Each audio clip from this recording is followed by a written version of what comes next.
Mira Business FM, the sound of success. This is Mira Business FM. If you're with us on the website, mirabusiness.fm, you are welcome. You could be with us on YouTube, on Twitch, on Rumble, on Dailymotion, Instagram, Facebook, LinkedIn, and or X. Who knows? You can get in contact with us. info@mira.fm is the email address, or you can WhatsApp us as always. Very simple, whatsapp.mira.fm is the way to bring up the dialogue box, and you can get in touch with us in the studio here directly. So, Wednesday, December the 3rd, just after the 54th National Day weekend, and we're talking media now on the programme. Shane Martin is with me. He is an executive producer at Boomtown Productions. Shane is here because, partly because the UAE is investing heavily in storytelling, in culture, in innovation, and nation branding. And also because there's a documentary which is making waves. It's called The Multiplier Effect. It was released yesterday at Cinema Akil, and it's on Stars Play and YouTube. And what it does is it explores the ripple effects of growth, innovation, and ambition in the UAE. It's already sparking conversations across the creative and business communities. Shane, it's very good to meet you. Good to have you here. Nice to meet you, Tim. Good to have you Good with morning. us. Look, I'm going to come to the multiplier effect a little bit later on, but I wanted to begin with you because I know, you've been here for some time. You started Boomtown, 1999? Is that right? Yeah, started in the UK in 1999. Having lived in Saudi Arabia in the mid-80s, I've got an affinity for production in the Middle East and set up Boomtown in the UK in 1999. And then came out here in 2002, got Boomtown properly established here in 2007, and have, spent, the best years of my life trying to build the industry here and create nice content, good programs. That's what's interesting about you, really, because, your perspective, I think, is, your experience is key because, the documentary, the kind of production landscape it's really evolved in the time that you've been here, particularly, I think, as well, in the last kind of, maybe 10 years or so. Yeah, I would agree. I mean, originally when we used to come out and film out here, we used to bring everything from the UK, and there was no established industry here. There was no, cadre of professional freelancers. That's changed dramatically in the last 10 years. You now have, great crews here, great equipment, and a real interest, I would say, more possibly than anywhere in the world, an interest in the creation of interesting, stimulating, modern, innovative content.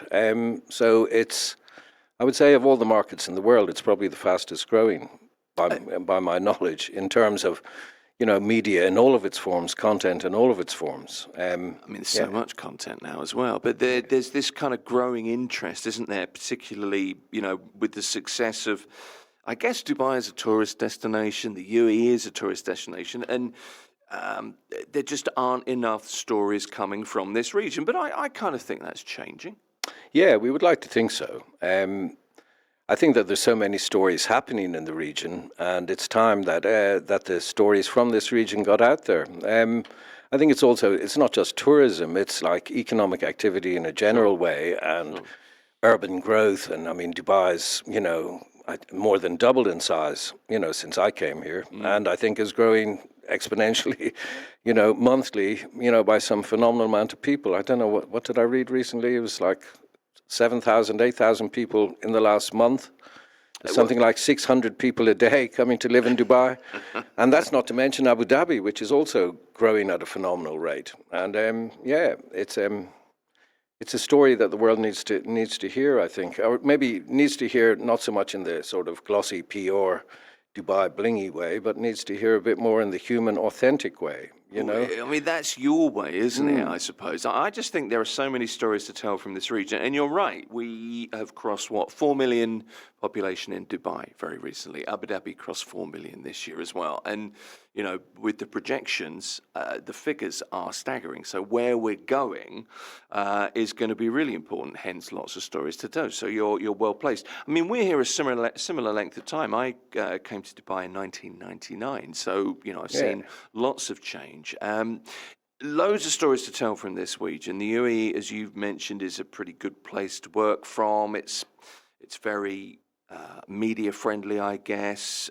There's access now to studios, equipment, logistical support. There's no real reason why this can't become a documentary centre. Absolutely. Yeah, no, totally. I mean, not only, and I suppose not only the UAE, but the recent growth in Saudi Arabia and the recent, embracing of media, gaming, feature films, everything media related in the region. I'd say it's on fire, and long may it continue from our perspective. I bet. Specifically, let me ask you this. What advantages do producers like you have when you're filming here in the UAE in terms of, and you kind of pointed to this just now, talent pool, infrastructure, government incentives, logistics. What makes this place tick from your perspective?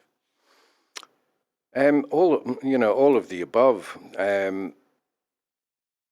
And also, I think a spirit, the spirit of, communication. I sometimes think that this is related to the sort of multicultural nature of where we live. Right. That there's so many nationalities here, there's so many cultures, it's such a melting pot.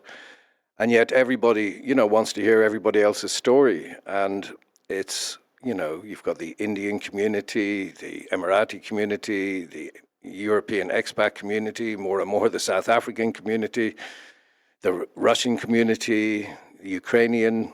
It's phenomenal. And I think that means that not only do people want to communicate in a sort of global fashion, but they also want to communicate within their own communities. So it's like, you go to the cinema and it's like you go to a Hindi movie, to a European movie.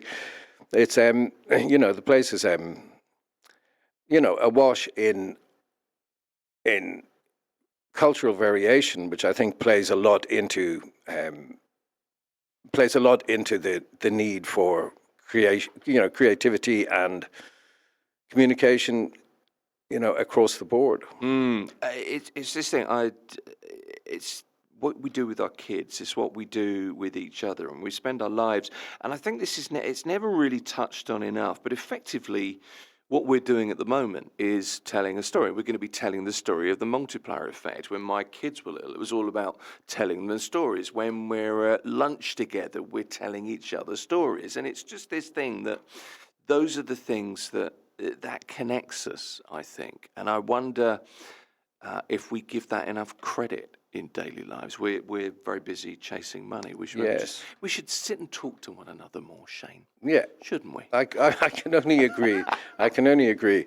And I mean, it's an interesting thing is that Boomtown's core business over the years has been TV commercials and advertising. But through the years, we've realized that in fact there's a need for people to go a bit deeper and to tell authentic stories, and there's a need to maybe cut through the PR gloss and the illusion of everybody's doing wonderful and it's all great and companies are all fantastic. But I think it's from any corporation's perspective, a deeper, more authentic sort of dive into the people that run organizations, into the people that organizations enable, like EDB. I think that there's a demand for that now. I think that, people always talk about the attention deficit economy, the fact that people don't want to watch anything longer than 15, 20 seconds now, and the doom scrolling effect where we're bombarded with, content, most of which is meaningless and unwatchable in my view.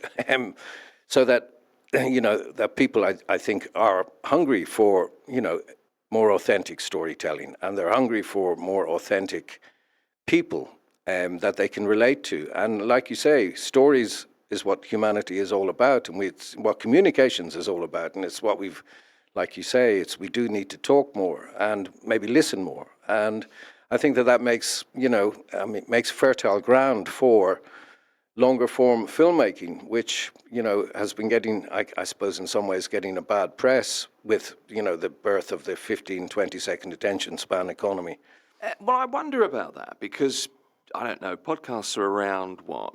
Really, to all intents and purposes, around about a decade, probably a little bit more. We will get letters about that, probably shouting at me. But I wonder about the 15, 20-second attention span thing. Podcasts, in theory, would have died out by now. But Yeah, there it is a would never real- have happened if you believed in that. Yeah. Well, yeah, there is a thirst for content, but the point is it has to be quality content. I think a lot of media has become very diluted. I'm not sure if we're very good at discussing the way perhaps we used to be, but I think there is a real place for that. And I think we see that here in terms of the downloads that we get for podcasts that we produce here, and that's really a place where we score. And I think it's the same wherever you look. It's fine, isn't it, to sit on your phone and, you know, be entertained for a few seconds, scroll through Instagram, that's okay. But most of us go to the cinema or watch a bit of TV and we look for very specific things, I think.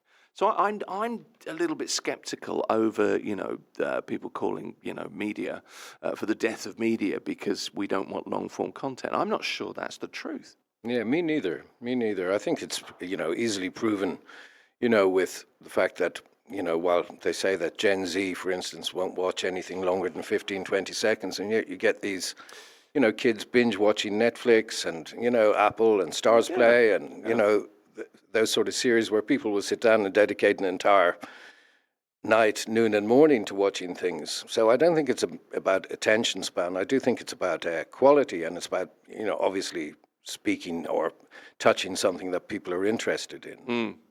So that I think is more important. Let me ask you a little bit about the documentary. You mentioned EDB just now. EDB is Emirates Development Bank, and they are essentially are fast becoming one of the pillars of building the UAE's economy.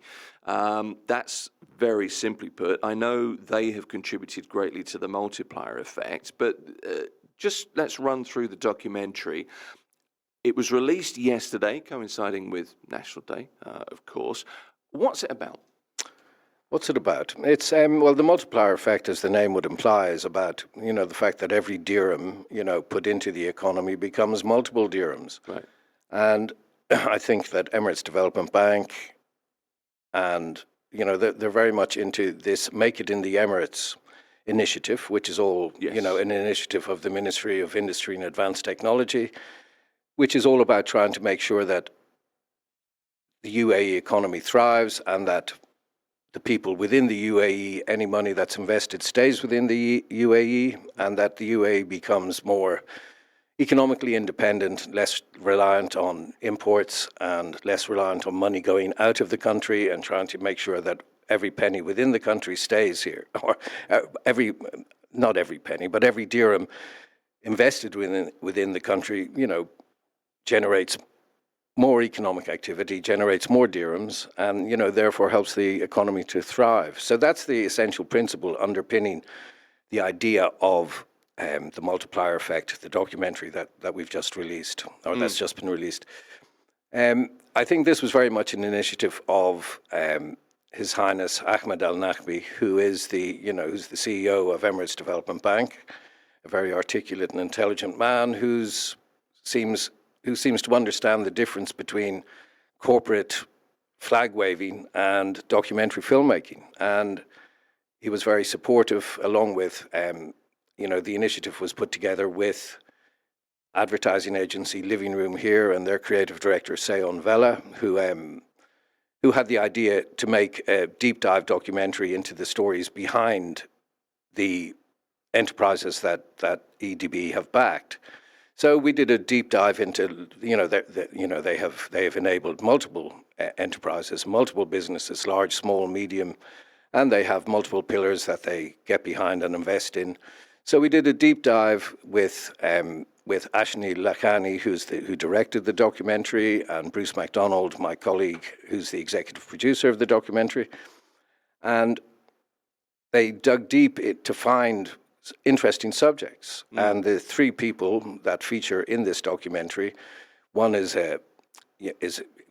from the manufacturing side of the world, who's designed and is manufacturing an electric motorcycle. which is, a very brave and ambitious thing to try to do, I would say, in today's economic environment. It really is. The other one is a lady called Badour Al-Tamimi, who, in response to her having various autoimmune diseases, decided pure food and healthy organic food was something that was underrepresented in the market. So she launched a new brand in her kitchen of healthy, locally sourced, sustainable food called Pure Soil.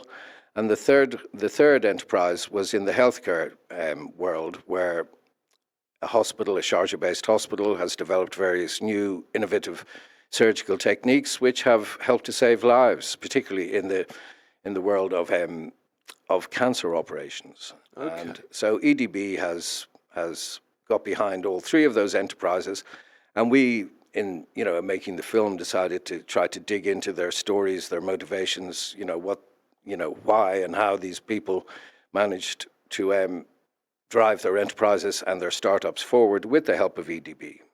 Okay. Tell me about. Look, I've got a million questions for you because I love the idea of this. The idea that every dirham tells a story, but the core message behind the documentary. But tell me about the production process for this. The research, the access, the film, the editorial decisions that you made. Well, the one thing I would say is it takes a bit longer than I anticipated. He said, speaking as an executive producer. But I mean, it was a matter first. I mean, like everything we always say about filmmaking, if you firstly find the subjects, make sure that they're interesting, then the rest should be relatively easy.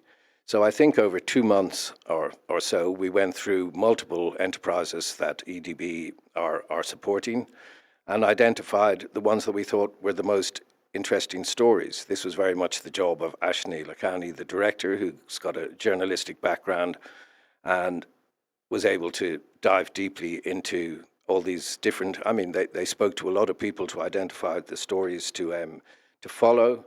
And then we had the practical reality of putting together the shoot and finding the time in people's diaries and trying to make the filming happen in a cohesive period of time, because one of the problems, it's a commercial, ours is a commercial business, and you can't have open-ended shoot schedules. So trying to tie down everybody to the days and times they're available, and then then the practical reality of actually going out and filming it. We had a great young director of photography, Matthew MacDonald, who brought his unique visual style to the telling of these stories. And a great producer, Ade Mogaji,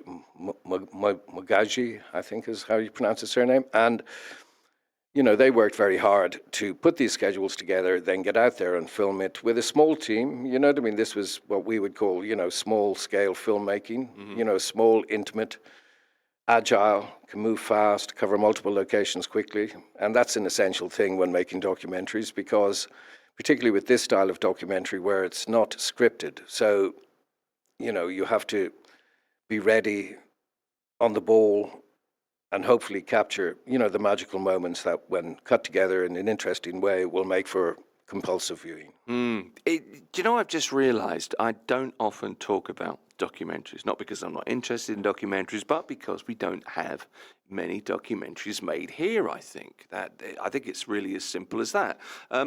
How important are collaborations with local businesses or, entities like Emirates Development Bank, for example, when it comes to making projects like these viable?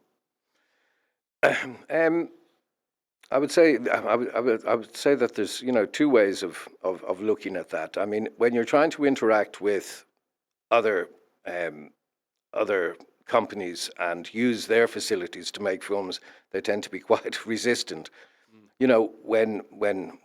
But when you're making an interesting documentary for a large organization like EDB, or we're currently in the process of just putting the finishing touches to a very interesting, intimate, authentic documentary that we've just made for ADNOC, called Guardians of Energy, which will be released hopefully in the new year. With enterprises like that, then it's about them opening their doors and enabling, whatever production detail or reality is required. Right. But I mean, there is a bit of a, if you come and you say you want to shoot in, I don't know, in Dubai Mall or something like that for another, for a washing powder or something like that, then it's expensive and it's inconvenient. And there's a lot of people, who want to get into various of these places. So, it's not all sweetness and light, I would say, from the point of view of how filmmaking interacts with local business. When it's for local business, obviously they're super supportive and, open all the doors and try to open all the doors and unlock all the keys to make the production process as painless as possible. I mean, you've done this here for a while. What are the main, revenue pathways for documentaries today? Is it broadcast? I don't know, streaming, licensing? Well, I mean, in our sponsorships? experience, I would say there's the corporate end, where you've got large organizations, large entities that want to communicate big ideas, and then I would suppose you call them sponsored documentaries. Right, right. We recently just finished the second episode of a very beautiful documentary series that we've produced for National Geographic for the Royal Commission of Alula in Saudi Arabia, called Lost Treasures of Arabia, which is a 2-episode series currently running on National Geographic and Disney Plus, and that's there are two deep archaeological sort of explorations of the ancient civilizations of the Alula region in Saudi Arabia, and the ancient civilizations, the Dadanites and the Nabateans, who in many thousands of years ago were the were the civilizations that created places like Hegra in Alula, which is very similar to Petra in Jordan, and that was that was a long undertaking. I have to say that those two programs where we worked for 3 years, 4 years, excuse me, and filmed the archaeological digs and filmed various discoveries that they made, did various historical recreations of historic events, from Cleopatra to battles to the Romans. And that was a different style of documentary, but it was, super satisfying and super, I think some of the best work that we've done. Narrated by Maggie Gyllenhaal and produced, to National Geographic editorial standards.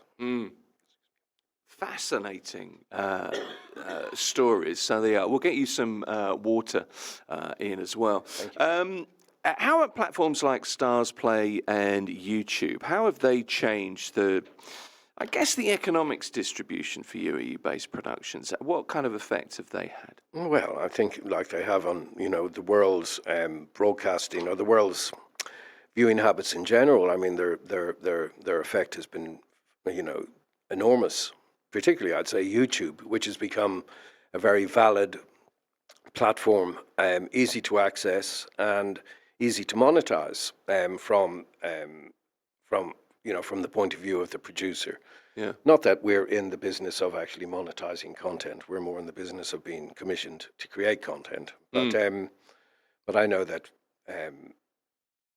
YouTube has become a very valid viewing platform now, where people, I used to think it was just for silly videos, but it really isn't now, is it? No, it's become much more serious as a place to go to watch important, significant content. That's right. It's this kind of democratization thing, I suppose, for content. But everything's on YouTube.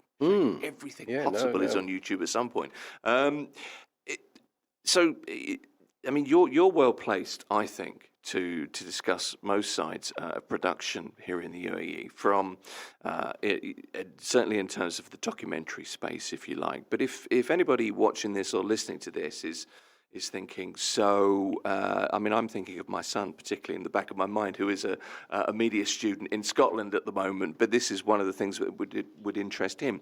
What advice would you give to somebody thinking, this is a direction that I'm going to go? An emerging producer, perhaps, an emerging filmmaker, or perhaps even an emerging investor who wants to get into the space? So the question is, what advice? What advice would you give somebody who thinks, look, I have a story to tell, whether I'm Well, filming it or producing it or I have the money to do that? What advice would you give somebody? well, I'd say the advice would be different for all three, but for the young aspiring filmmaker is learn your craft, learn how to, how to tell stories.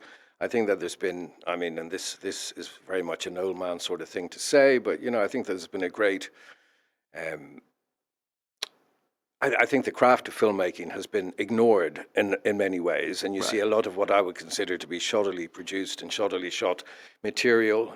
So don't underestimate the value of craft. Don't underestimate the value of, knowing what makes a good shot. Editing is very important, but the key thing is it's like everything: find a story. So, so I would say, from a young producer or filmmaker's perspective, is you know get comfortable with the craft, get good at what you do, find some good stories. I would always say that you should work with some professionals in order to figure out, how things are done in the professional world. Um, but then it's about, trying to find interesting subjects, interesting stories, things that people will want to watch, and put your own individual stamp and feel on it.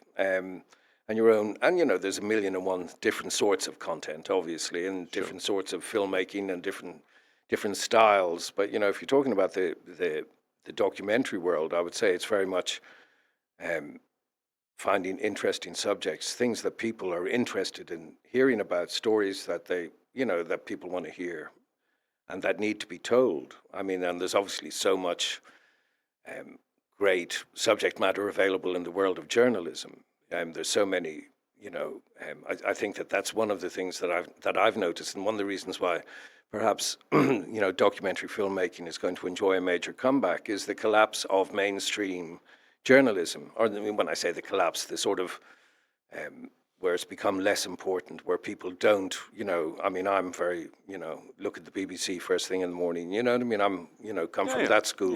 Yeah. But I think that young people don't do that, and they're more interested in, perhaps in, in their own generation or in stories that would somehow speak to them. So, my advice to them would be to, like I say, learn the craft, take your time,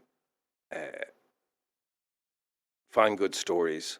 From an investor's point of view, it's a completely, different angle. I would say is that You still need the story. The Yeah, but story. big time, You yeah. came at something there, and this really stood out to me. It's the story. It's not just telling stories. It's a story that needs to be told.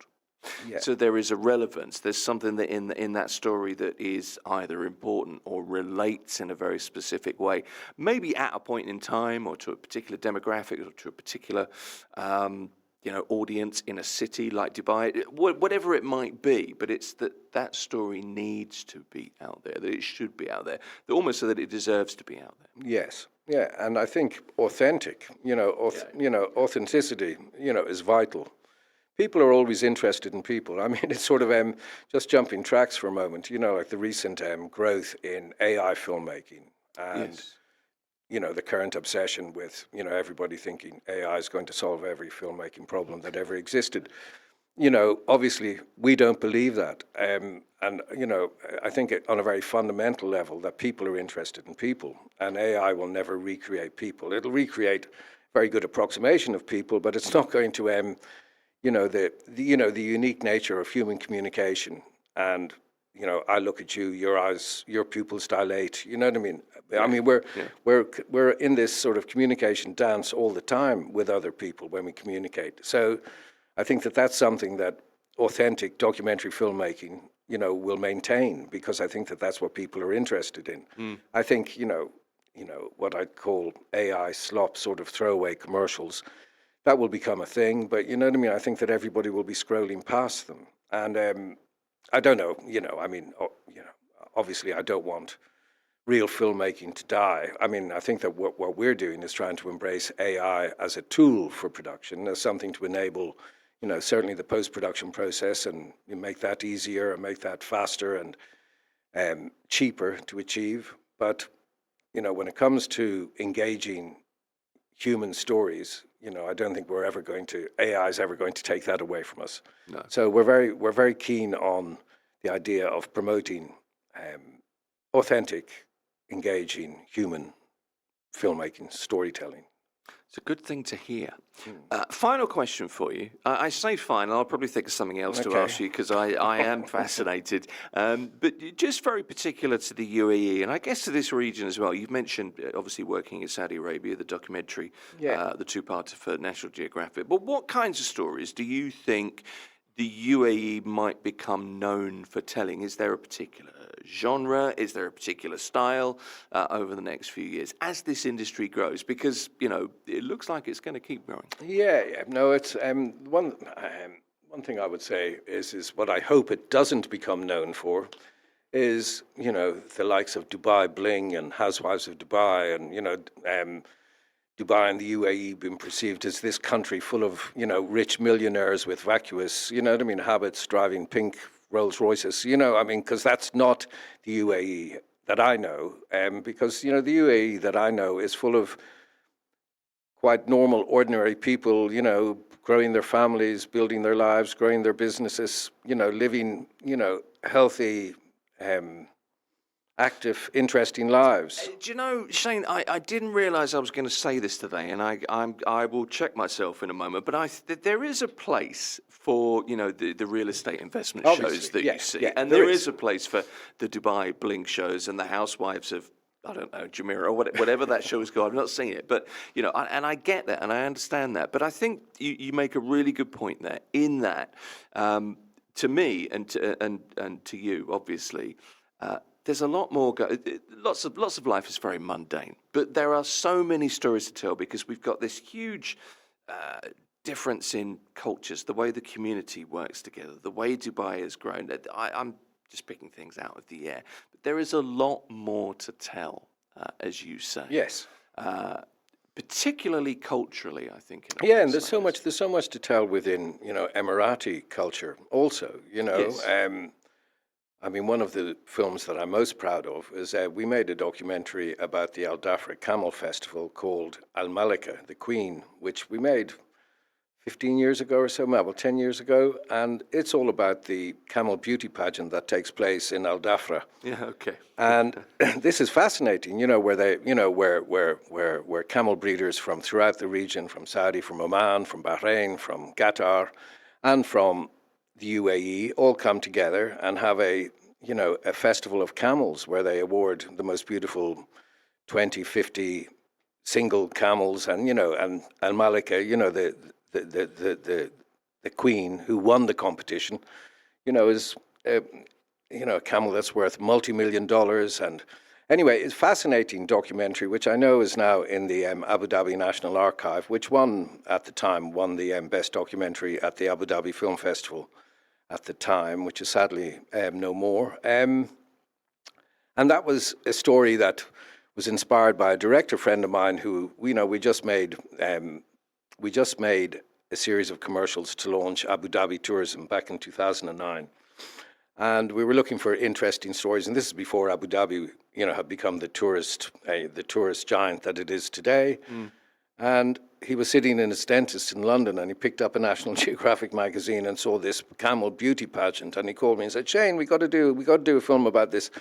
And at the time, people now, I think it's become quite a popular tourist destination, the Al Dhafra Camel Festival. But at that time, I'd not heard about it, so we all, got some 16mm film, jumped in our cars and went down to Abu Dhabi, to Al Dhafra, and spent a week filming and working with the Bedouin, and it was a fantastic experience. I think that there's more and more of those stories that the West doesn't really know about. That's really interesting about this part of the world. Yeah, for sure. So I think that there's many authentic stories still to be told, and seeing how they've developed, and see how those, how those unique things that are unique to this part of the world have grown and changed, and I think that's interesting. There's a lot more here than the majestic sands of Lawrence of Arabia, Absolutely. for example. There really is a lot more going on, and I guess more and more commercially, those stories are going to be told as well. That's pretty much all the time we have today, unfortunately. The Multiplier Effect is out. It was released yesterday at Cinema Akil. It's on Stars Play. It's on YouTube. Shane Martin is the executive producer, and he's the man behind Boomtown Productions. It's been a real pleasure to talk to you, Shane. Absolutely. Thank you for coming in today. Thank you. This is Mira Business FM.